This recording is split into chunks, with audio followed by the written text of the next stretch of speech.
আজকে আমি নিয়ে চলে এসেছি সজনে ফুলের চচ্চড়ি। এই সিজন চেঞ্জের সময় সজনে ফুল বা সজনে ডাঁটা পাতা সবই শরীরের জন্য উপকার খাওয়া। তো আজকে আমি সেই ফুলটা কিভাবে রান্না করেছি সেটাই দেখে নাও। ফুল অনেকে রান্না করে না ভয়ে, তেতো লাগার ভয়ে, কিন্তু এইভাবে রান্না করলে তেতো লাগবে না।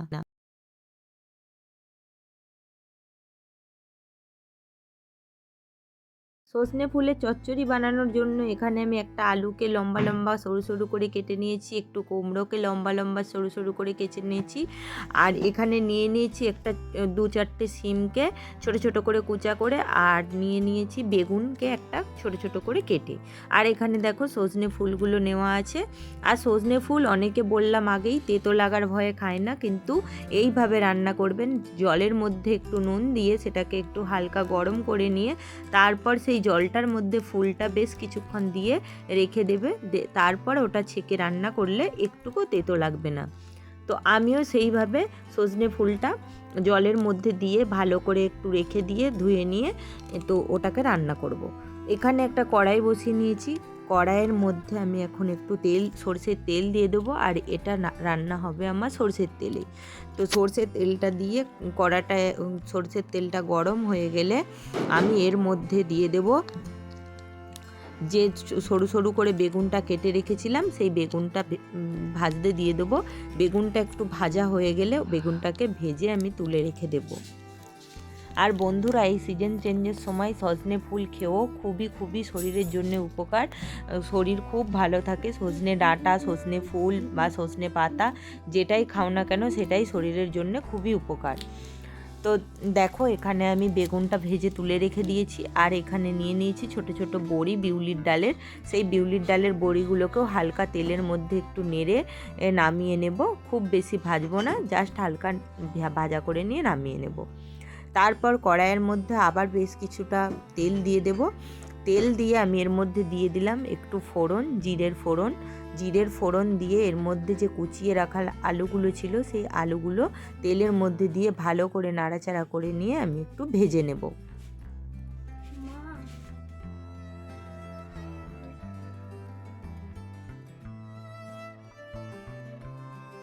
আলুটা আমি ঢাকা চাপা দিয়ে দিয়ে ভেজে নিয়ে দেখো, আলুটা তেলের মধ্যে কিন্তু বেশ ভাজা হয়ে যাবে, হাফ সেদ্ধ মতো।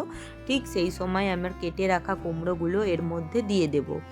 কেটে রাখা কুমড়োগুলো দিয়ে একটু নাড়াচাড়া করে নিয়ে তারপর যে কেটে রাখা সিমটা ছিল সেই সিমটাকেও আমি এর মধ্যে দিয়ে দেব। তো সবগুলো উপকরণ ভালো করে এর মধ্যে নাড়াচাড়া করে নিয়ে ঢাকা চাপা দিয়ে দিয়ে আমি ভেজে নেব। আর এতে কুমড়ো, আলু, সিম সবগুলোই বেশ আধা সেদ্ধ হয়ে যাবে, বেশিক্ষণ লাগবে না। যেহেতু তেল আছে, ঢাকা চাপা দিয়ে ভাজছি গ্যাসটা কমিয়ে, তো বেশিক্ষণ লাগবে না। তারপর আমি এর মধ্যে দিয়ে দেব সেই সজনে ফুলগুলো, যেগুলোকে জলের মধ্যে ভিজিয়ে রেখেছিলাম। সেই ফুলগুলো আমি ছেঁকে এর মধ্যে দিয়ে দিলাম। ফুলগুলো দিয়ে ভালো করে এর মধ্যে নাড়াচাড়া করে নিয়ে মিশিয়ে নেব। এরপর এর মধ্যে দিয়ে দেব 1 চামচ পরিমাণে হলুদের গুঁড়ো, একটু আধা চামচ পরিমাণে লঙ্কার গুঁড়ো, তোমরা তোমাদের ঝালটা পরিমাণ মতো দিও, যে যেমন ঝাল খাও। আর একটু দিয়ে দিলাম জিরের গুঁড়ো, আর একটু দিয়ে দিলাম ধনের গুঁড়ো। জিরের গুঁড়ো, ধনের গুঁড়ো, লঙ্কার গুঁড়ো আর হলুদের গুঁড়োটা দিয়ে ভালো করে এগুলোর মধ্যে মিশিয়ে নেব নাড়াচাড়া করে। দেখো, এই সবজিটা করতে কিন্তু একটুকু জল দেব না আমি। আমার যেহেতু নুন একটু আগে আলুতে দেওয়া ছিল, তাই আমি অল্প পরিমাণে একটু নুন দিলাম, বেশি দেব না। আর একটা কাঁচা লঙ্কা দিয়ে দিলাম।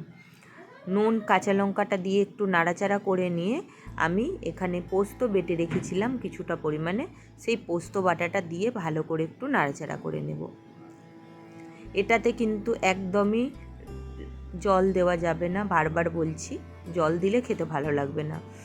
দেখতেই পাচ্ছ কেমন মাখা মাখা হয়ে গেছে, সব কিছু উপকরণ সেদ্ধ হয়ে গেছে, তো জল দেওয়ার কোনো প্রয়োজনই নেই। তারপর ওখানে যে বেগুনটা ভাজা ছিল সেই বেগুনটা দিয়ে দিলাম, আর বড়িগুলো যে ভাজা ছিল বড়িগুলোকে একটু হাতের সাহায্যে গুঁড়ো করে নিয়ে বড়িগুলোও এর মধ্যে দিয়ে দিলাম। বড়ি আর বেগুনটা দিয়ে ভালো করে একটু নাড়াচাড়া করে নিয়ে 1 চামচ পরিমাণে সর্ষের বাটা দিয়ে দিলাম। সর্ষের বাটাটা দিয়ে তারপর আবার একটু নাড়াচাড়া করে নিয়ে আমি এটাকে একটু ঢাকা দিয়ে দেব। একদম গ্যাসটা কিন্তু কমানো থাকবে, একদম বাড়িয়ে রাখবে না, তাহলে নিচেটা ধরে যেতে পারে। আর দেখতেই পাচ্ছ একদম ঘাটা ঘাটা হয়ে গেছে, এটা বেশি ঘাটানোর দরকার নেই, এরকমই ঘাটা ঘাটা থাকবে। এই যে ঢাকা দিয়ে রেখেছিলাম, দেখতেই পেলে, ঢাকাটা খুলে আবার একটু নাড়াচাড়া করে নেব। বন্ধুরা, ভিডিওটা যদি ভালো লেগে থাকে অবশ্যই করে লাইক, কমেন্ট অ্যান্ড শেয়ার করো। আর যারা এখন আমার চ্যানেলকে সাবস্ক্রাইব করোনি অবশ্যই করে সাবস্ক্রাইব করে পাশে থাকা বেল বাটনটি ঢং ঢং করে বাজিয়ে দিও, যাতে আমার ভিডিও তোমরা সবার আগে দেখতে পাও। তো চলো দেখতে থাকো। কিছুক্ষণ আমি এটাকে ঢাকা দিয়ে রেখে দিয়েছিলাম। এখন আমি এবার এটাকে ঢাকা খুলে একটা পাত্রের মধ্যে নামিয়ে নেব। দেখো, এটাকে আমি নামিয়ে নিলাম। আর এবারে গরম গরম ভাতের সাথে ব্যাস এটা পুরো জমে যাবে। আর খেতে যা সুন্দর হয়েছিল কি বলবো বন্ধুরা। তো চলো বন্ধুরা, এখানেই আমার ভিডিওটা শেষ করছি। খুব ভালো থাকবে, আবার নতুন একটা ভিডিও নিয়ে খুব তাড়াতাড়ি তোমাদের কাছে আসবো।